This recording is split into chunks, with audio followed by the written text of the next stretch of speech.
ऑम्प्लीफाइड। आपका इस फॉर्चून में स्वागत है और हम आज कोयले के बारे में बात करेंगे। कोल्स फ्यूचर इंडिया पर एस चॉइस। घर हो या फैक्ट्रीज़, सबको बिजली देने में इसका बड़ा हाथ है, लेकिन आज हम एक ऐसे मोड़ पर खड़े हैं जहां भारत में कोयले का भविष्य तय करना है। यह एक बड़ा फैसला है जो आगे का रास्ता दिखाएगा।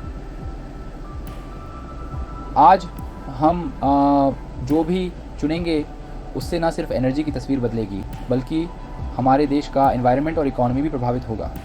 ये एक नाजुक बैलेंस है जहां हमें ग्रोथ को बनाए रखना है और साथ ही आने वाली जनरेशन्स के लिए इस धरती को भी बचाना है।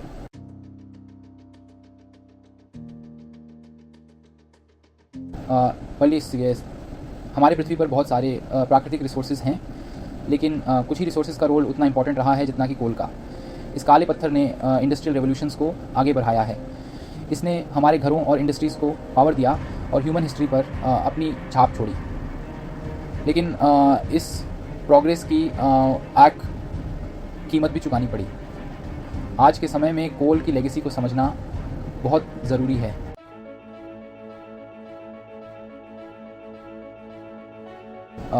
इंग्लिश सीरीज कैनियट कोयला खनन का इतिहास मानव सभ्यता से जुड़ा हुआ है। औद्योगिक क्रांति ने एक ही नया मोड़ ला दिया। भाप से चलने वाले इंजनों और जहाज़ों ने परिवहन में क्रांति ला दी। ऊर्जा के भविष्य के लिए इस विरासत को समझना बहुत ज़रूरी है।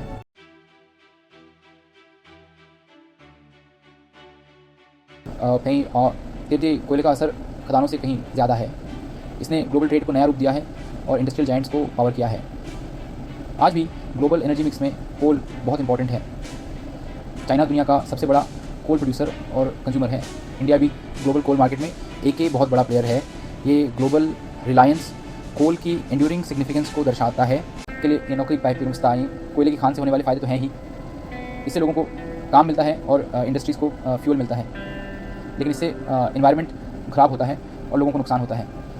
सरफेस माइनिंग से ज़मीन बंजर हो जाती है, इससे इकोसिस्टम्स बिगड़ते हैं और पानी दूषित होता है। कोयला जलाने से एयर पोल्यूशन होता है, इसे हानिकारक पोल्यूटेंट्स निकलते हैं। माइनर्स को बहुत ही खतरनाक परिस्थितियों का सामना करना पड़ता है। उन्हें केव इंस और जहरीले पदार्थों का खतरा रहता है। आसपास रहने वाले लोगों को सबसे ज़्यादा नुकसान होता है। कोयले का भविष्य अनिश्चित है। वैश्विक ऊर्जा की मांग बढ़ रही है, खासकर विकासशील देशों में। जलवायु परिवर्तन को संबोधित करना अत्यंत ज़रूरी है। देश रिन्यूएबल एनर्जी अल्टरनेटिव्स में इन्वेस्ट कर रहे हैं। टेक्नोलॉजिकल एडवांसमेंट्स रिन्यूएबल्स को वायबल बना रहे हैं।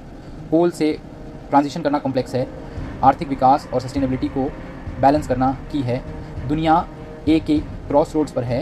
इन्हें इंडियन सब कॉन्टिनेंट के बीचों बीच कोल हमेशा से देश की ग्रोथ स्टोरी में एक बहुत इंपॉर्टेंट रोल प्ले करता आया है। ये इंडस्ट्रीज़ की लाइफलाइन है और इकोनॉमिक प्रोग्रेस का एक ही ड्राइवर है। डेवलपमेंट के लिए इंडिया का कोल के साथ रिलेशनशिप बहुत गहरा है। कई दशकों से कोल इंडिया के एनर्जी सेक्टर का मिनिस्टर रहा है। झारखंड, ओडिशा और छत्तीसगढ़ में बहुत सारे कोल रिजर्व्स हैं, जिन्होंने इंडिया के इंडस्ट्रियल एक्सपेंशन को पावर दी है। स्टील मिल्स से लेकर सीमेंट फैक्ट्रीज तक कोल वो एनर्जी प्रोवाइड करता है जो इंडियन इकॉनमी को चलाती है। कोल पर यह रिलायंस देश के इलेक्ट्रिसिटी जनरेशन में साफ दिखाई देता है। थर्मल पावर प्लांट्स जो मुख्य रूप से कोल से चलते हैं, इंडिया के इलेक्ट्रिसिटी ग्रिड का एक बहुत बड़ा हिस्सा हैं। लाखों घर, बिजनेस और ज़रूरी सेवाएं इस कोल पावर्ड इलेक्ट्रिसिटी पर निर्भर हैं। इंडिया की एनर्जी डिमांड बहुत ज़्यादा है और हमेशा बढ़ती रहती है। इंडिया का कोल पर निर्भर रहना सस्ता नहीं है। पर्यावरण और समाज पर इसका बहुत बुरा असर पड़ता है। एनर्जी सिक्योरिटी और सस्टेनेबिलिटी में संतुलन बनाना बहुत मुश्किल है। शहरों में हवा प्रदूषण एक बहुत बड़ी समस्या है। इंडिया अपने एनर्जी जर्नी के एक बहुत क्रूशल मोड़ पे खड़ा है। देश को समझ आ रहा है कि अपने एनर्जी मिक्स को डिवर्सिफाई करना और क्लीनर अल्टरनेटिव्स को अपनाना कितना ज़रूरी है। रिन्यूएबल एनर्जी के लिए खास तौर पर सोलर और विंड पावर के लिए बड़े बड़े गोल्स बनाए जा रहे हैं। इन्वेस्टमेंट्स और पॉलिसीज़ की वजह से एक क्लीनर एनर्जी फ्यूचर की तरफ बदलाव हो रहा है। इस ट्रांजिशन में टेक्नोलॉजिकल एडवांसमेंट्स बहुत ज़रूरी हैं।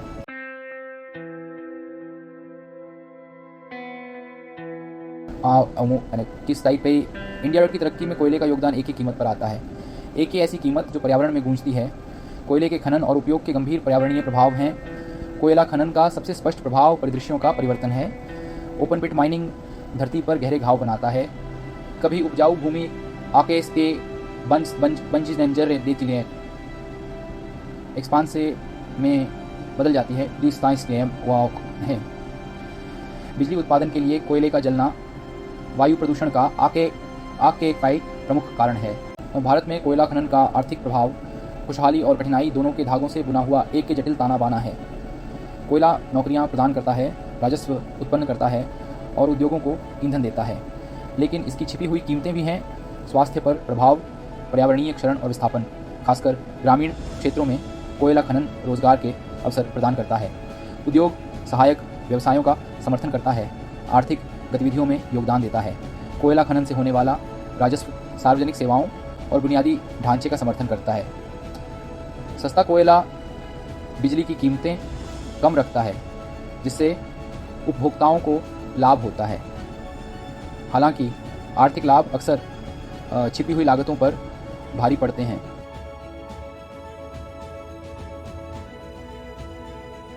इंडिया एक ऐसे रास्ते पे खड़ा है जहां उसे अपनी एनर्जी की ज़रूरतों और पर्यावरण की सुरक्षा के बीच संतुलन बनाना है। आगे का रास्ता अलग अलग तरह के एनर्जी सोर्स को अपनाने और कोयले पर निर्भरता कम करने में है। इंडिया ने रिन्यूएबल एनर्जी, खासकर सोलर और विंड पावर में बहुत तरक्की की है। सस्टेनेबल तरीके अपनाकर इंडिया आने वाली पीढ़ियों के लिए एक ही बेहतर भविष्य सुनिश्चित कर सकता है। पाक निलय भारत का यह भविष्य ऊर्जा की ज़रूरतों और पर्यावरण की सुरक्षा के बीच संतुलन पर निर्भर करता है। इसके लिए हमें साफ ऊर्जा के स्रोतों की तरफ बढ़ना होगा और ऊर्जा दक्षता में सुधार करना होगा। विभिन्न प्रकार के ऊर्जा स्रोतों को अपनाकर भारत एक टिकाऊ भविष्य सुनिश्चित कर सकता है। कोयला खनन की दुनिया में हमारे सफ़र की शुरुआत धरती के अंदर से ही होती है। कोयला समय, दबाव और प्राचीन जीवन के परिवर्तन की कहानी है। उस समय की कल्पना कीजिए जब विशाल दलदल और जंगल धरती पर फैले हुए थे। पौधे मर गए और उनसे जैविक पदार्थों की मोटी परतें बन गईं। लाखों वर्षों में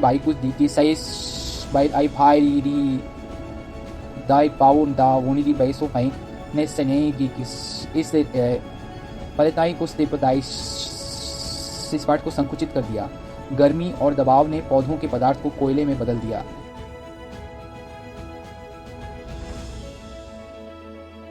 कालिस होने की तलाश। कोयला ढूंढने और निकालने का काम साइंटिफिक नॉलेज और टेक्नोलॉजी का मेल है। इसकी शुरुआत एक्सप्लोरेशन से होती है, इस वैल्यूबल रिसोर्स के साइंस की सिस्टमैटिक सर्च से। इसमें जियोलॉजिस्ट का बहुत इंपॉर्टेंट रोल होता है। अक्सर सबसे पहले रिमोट सेंसिंग टेक्निक्स का यूज़ होता है। एरियल सर्वेज से वो वेरिएशंस पता चलते हैं जो कोल डिपॉजिट्स का इंडिकेशन देते हैं। जियोफिजिकल सर्वेज अर्थ के सबसर्फेस को और डीपली देखने में मदद करते हैं। साइज्मिक सर्वेज में साउंड वेव्स का यूज़ करके अंडरग्राउंड फॉर्मेशंस की इमेजेस बनाई जाती हैं। इन वेव्स को एनालाइज करके पोटेंशियल कोल सीम्स को आइडेंटिफाई किया जाता है। ड्रिलिंग से कोल डिपॉजिट्स की प्रेजेंस और क्वालिटी कंफर्म होती है। कोर सैंपल्स से कोल सीम्स के बारे में वैल्यूबल इन्फॉर्मेशन मिलती है। इन टेक्निक्स से मिले डेटा से डिटेल्ड जियोलॉजिकल मैप्स बनते हैं। ये मॉडल्स माइनिंग ऑपरेशंस के बारे में डिसीजंस लेने में हेल्प करते हैं।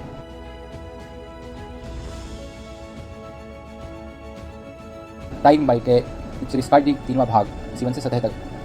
खनन तकनीकों का वर्णन। कोयले के भंडार का पता चलने के बाद निष्कर्षण शुरू होता है। दो मुख्य तरीके हैं, सतह खनन और भूमिगत खनन।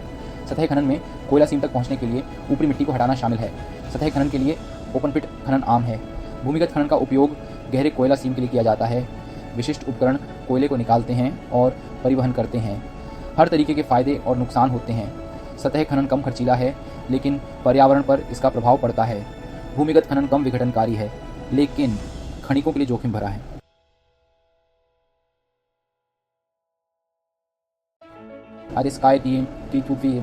सेक्शन 1, कोयले के पीछे के लोग।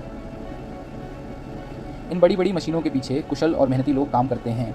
ये लोग, स्त्री और पुरुष, बहुत ही कठिन और खतरनाक परिस्थितियों में काम करते हैं। इनकी विशेषज्ञता की वजह से ही हमारी दुनिया को बिजली मिल पाती है।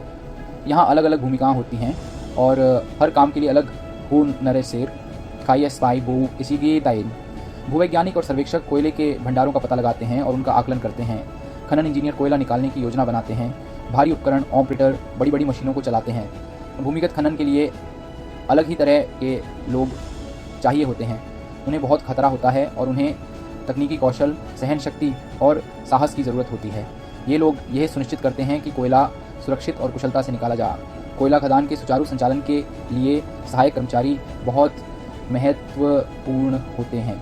मैकेनिक और इलेक्ट्रीशियन जटिल मशीनरी की देखभाल करते हैं। सुरक्षा निरीक्षक कर्मचारियों की भलाई का ध्यान रखते हैं। टीम वर्क, आपस में बातचीत और सुरक्षा के प्रति प्रतिबद्धता बहुत ज़रूरी है।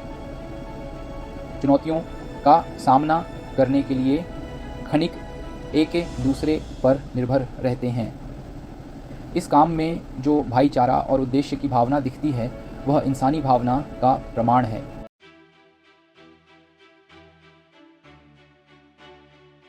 कोयले की किटाचियानो। कोयला खनन तकनीकों की हमारी खोज सरफेस माइनिंग से शुरू होती है। एक ही तरीका जो तब अपनाया जाता है जब कोयले की परतें धरती की सतह के पास पाई जाती हैं। इस तरीके में मिट्टी और चट्टान की ऊपरी परतों को हटाना शामिल है, जिसे ओवरबर्डन के रूप में जाना जाता है, ताकि नीचे की कोयले की परतों को एक्सपोज किया जा सके। सरफेस माइनिंग अक्सर अपनी एफिशिएंसी और कॉस्ट इफेक्टिवनेस के लिए पसंद किया जाता है, खासकर बड़े पैमाने पर कोयला निकालने के लिए। जबकि सरफेस माइनिंग के फ़ायदे हैं, ये एनवायरमेंटल चैलेंजेस भी प्रस्तुत करता है, जैसे कि हैबिटेट डिसरप्शन, सॉइल इरोजन और वाटर पोल्यूशन। स्ट्रिप माइनिंग में ओवरबर्डन की परतों के नीचे कोयले की परतों को उजागर करने के लिए एक ही व्यवस्थित दृष्टिकोण का उपयोग किया जाता है। ये तरीका उन क्षेत्रों के लिए उपयुक्त है जहां कोयले की परतें सतह के करीब होती हैं और एक क्षैतिज पथ का पालन करती हैं। यह प्रक्रिया वनस्पति और ऊपरी मिट्टी को हटाने के साथ शुरू होती है, जिसे पुनर्ग्रहण के लिए भंडारित किया जाता है। बुलडोजर और स्क्रैपर फिर ओवरबर्डन को हटा देते हैं, जिससे कोयले की परत उजागर हो जाती है। खुदाई करने वाले और लोडर कोयले को निकालते हैं और उसे ढोने वाले ट्रकों पर लाते हैं। साइंस में से कोडी पेट स्पार्क इकोनेडिस्टिक्स इस साइंस को नहीं, फिर ये ट्रक कच्चे कोयले को सफाई और आकार देने के लिए प्रसंस्करण संयंत्र तक पहुंचाते हैं। इससे वे कुसार्टी कोमले हैं। प्रगतिशील पुनर्ग्रहण सतह की गड़बड़ी को कम करता है और भूमि को पुनर्स्थापित करता है। इससे पाए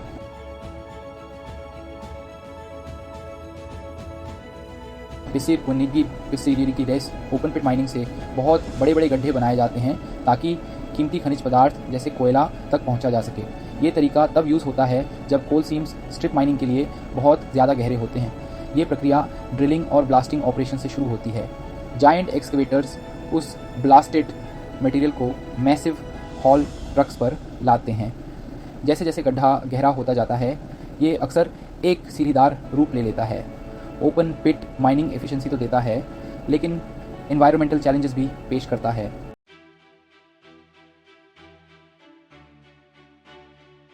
केस में section 4 mountain top removal mining reshaping the landscape. Mountain top removal mining में पूरे पहाड़ के ऊपर के हिस्से को हटाया जाता है ताकि कोल सीम्स तक पहुंचा जा सके। यह तरीका एपलेशियन रीजन में यूज़ होता है और इसके सिग्निफिकेंट एनवायरमेंटल और सोशल इम्पैक्ट्स हैं। इसकी शुरुआत होती है जंगलों को साफ करने और टॉप सॉइल को हटाने से। एक्सप्लोसिव से रॉक स्ट्राटा को तोड़ा जाता है, जिससे कोल सीम्स दिखाई देने लगते हैं। अर्थ मूविंग इक्विपमेंट ओवरबर्डन को हटाते हैं, जिससे नेचुरल ड्रेनेज बदल जाता है। यह तरीका बहुत बड़े एनवायरमेंटल कॉस्ट पर आता है। ये इकोसिस्टम्स को नष्ट कर देता है, स्ट्रीम्स को प्रदूषित करता है और लैंडस्केप्स को बदल देता है।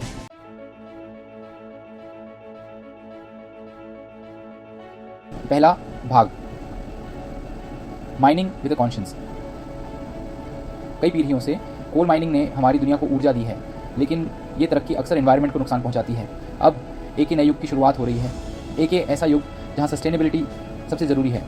कोल माइनिंग इंडस्ट्री अपने एनवायरमेंटल फुटप्रिंट को कम करने के लिए नए तरीके अपना रही है। जिम्मेदारी से लैंड मैनेजमेंट और एमिशन रिडक्शन बहुत ज़रूरी है। रिक्लेमेशन प्रैक्टिसेस खदान वाले इलाकों को फिर से हरा भरा बनाते हैं और थ्राइविंग इकोसिस्टम्स बनाते हैं। टेक्नोलॉजी से एयर और वाटर पोल्यूशन कम होता है। Carbon capture and storage CO2 release को रोकते हैं। सस्टेनेबल कोल माइनिंग की दिशा में ये सफ़र जारी है।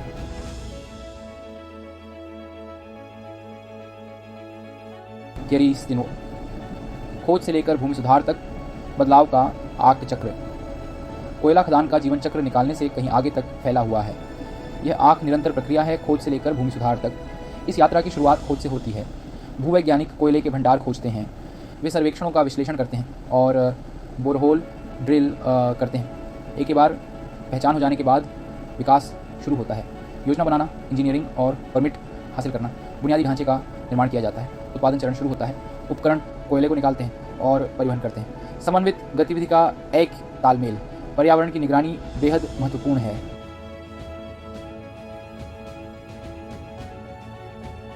The promise of reclamation. As coal reserves dwindle, focus shifts to closure and reclamation. Reclamation ज़मीन की नेचुरल ब्यूटी और इकोलॉजिकल फंक्शन को वापस लाता है। Planting native trees and grasses एक सेल्फ सस्टेनिंग इकोसिस्टम बनाता है। वाटर मैनेजमेंट बहुत ज़रूरी है। माइन ड्रेनेज को ट्रीट करके ही रिलीज़ करते हैं। रिक्लाइम्ड साइट्स थ्राइविंग इकोसिस्टम बन जाते हैं जो ह्यूमन इंजेन्यूटी को दिखाते हैं।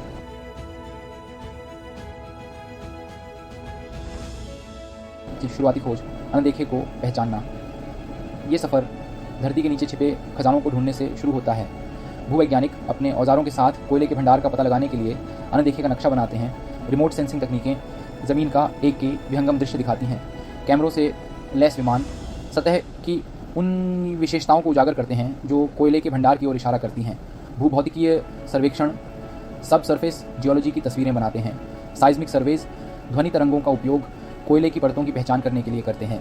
ड्रिलिंग कोर सैंपल्स निकालकर कोयले के भंडार की पुष्टि करती है।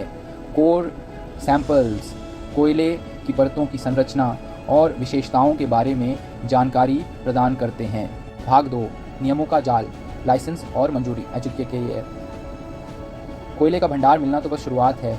नियमों और मंजूरी की प्रक्रिया बहुत ही जटिल होती है। लाइसेंस, परमिट और पर्यावरण संबंधी मंजूरी लेना बहुत ज़रूरी है। सरकारी एजेंसियों को एक विस्तृत प्रोजेक्ट प्रस्ताव देना होता है। इसमें खनन योजना और पर्यावरणीय प्रभाव आकलन शामिल हैं।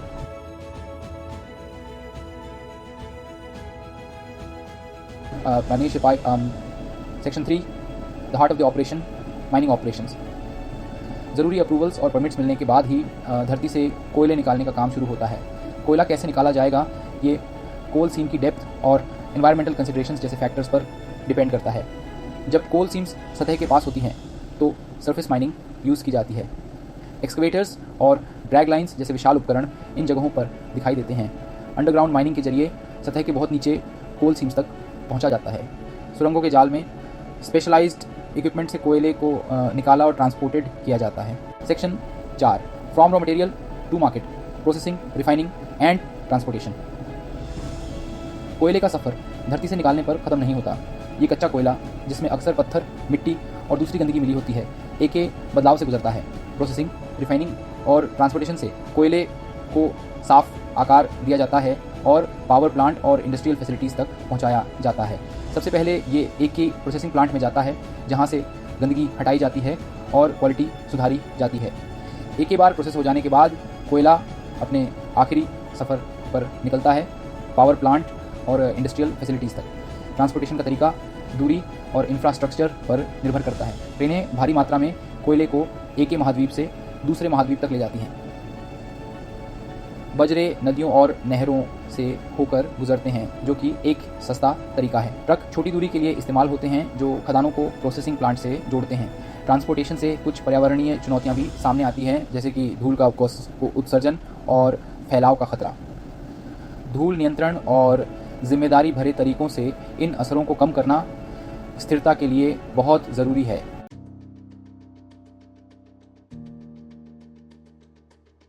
कोयलेरी तले पाइप, कोयला निकालने वाले लोहे के दानव। ऊर्जा से भरपूर कोल तक पहुंचने के लिए ये बड़ी बड़ी मशीनें पहाड़ों जितनी मिट्टी हटा देती हैं। दुनिया की एनर्जी डिमांड्स को पूरा करने के लिए ये आयरन जाइंट्स बहुत ज़रूरी हैं। सरफेस माइंस से लेकर अंडरग्राउंड टनल्स तक इनके इंजन्स की दहाड़ इंडस्ट्रियल ताकत की कहानी बयान करती है।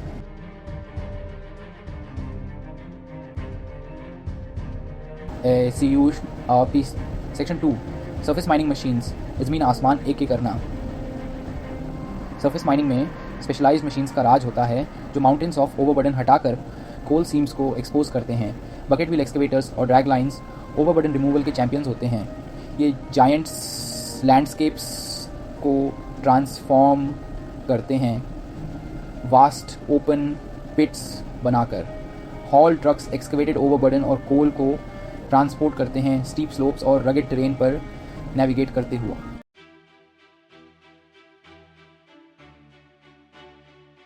तीसरा भाग, underground mining machines, delving into the depths. Underground mining के लिए ऐसी मशीन्स चाहिए होती हैं जो धरती के बहुत नीचे कन्फाइंड स्पेसेस और हैजर्डस कंडीशंस में काम कर सकें। कंटिन्यूस माइनर्स को अंडरग्राउंड सीम से कंटिन्यूसली कोल निकालने के लिए बनाया जाता है। ये मशीन्स घूमने वाले ड्रम का यूज़ करती हैं जिनमें लगे कटिंग टीथ कोल को तोड़ते हैं और फिर उसे माइन से बाहर ट्रांसपोर्ट कर दिया जाता है। शटल कार्स, जो छोटे डंप ट्रक्स जैसे दिखते हैं, निकाले गए कोल को कंटिन्यूस माइनर से कन्वेयर बेल्ट्स तक ले जाते हैं। लॉन्ग वॉल माइनिंग में मशीनरी का एक ही सोफिस्टिकेटेड सिस्टम एक के साथ काम करता है। एक लॉन्ग वॉल शीरर कोल सीम के साथ साथ चलता है और आर्मर्ड फेस कन्वेयर पर कोल को शेयर करता है। हाइड्रोलिक रूफ सपोर्ट्स शीरर के साथ आगे बढ़ते हैं और रूफ कोलैप्सिस को रोकते हुए एक सेफ वर्किंग स्पेस बनाते हैं। काले सोने की कीमत, निवेश को समझना। कोयला खनन का काम हल्के में लेने वाला नहीं है। यह पूंजी गहन काम है जिसमें शुरुआत में ही बहुत बड़ा निवेश करना पड़ता है। काले सोने का आकर्षण अपनी कीमत मांगता है जिसके लिए सावधानीपूर्वक वित्तीय विचार की आवश्यकता होती है। बड़े प्रोजेक्ट्स में शुरुआती निवेश सैकड़ों करोड़ रुपए तक पहुंच सकता है। ज़मीन अधिग्रहण में खनन अधिकारों को सुरक्षित करना शामिल है, जो एक ही प्राथमिक खर्च है। ज़मीन की कीमत स्थान और भंडार के आकार के आधार पर भिन्न होती है। मशीनरी एक और महत्वपूर्ण निवेश है। विशाल उत्खननकर्ताओं से लेकर विशिष्ट भूमिगत उपकरणों तक इस बेड़े को प्राप्त करने और उसके रखरखाव की लागत बहुत ज़्यादा हो सकती है। और खतरों भरा सफ़र, कोल माइनिंग में छिपे हुए रिस्क। कोल माइनिंग की दुनिया में जाना रिस्क से भरा हुआ है।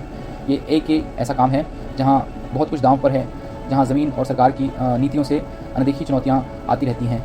इन रिस्क को समझना और उनको कम करना बहुत ज़रूरी है। ऑपरेशनल रिस्क हमेशा बने रहते हैं। ज़मीन के अंदर छिपी हुई बातें काम में रुकावट डाल सकती हैं। सख्त सेफ्टी नियम और कुशल लोग होना बहुत ज़रूरी है। कोल माइनिंग के साथ एनवायरमेंटल रिस्क जुड़े हुए हैं। कोयला हवा, पानी और पर्यावरण को प्रभावित करता है। इन प्रभावों को कम करने के लिए पर्यावरण के प्रति जिम्मेदारी निभाना जरूरी है। रेगुलेटरी रिस्क भी बढ़ाते रहते हैं। नीतियों में बदलाव और सख्त नियम मुनाफे को प्रभावित कर सकते हैं।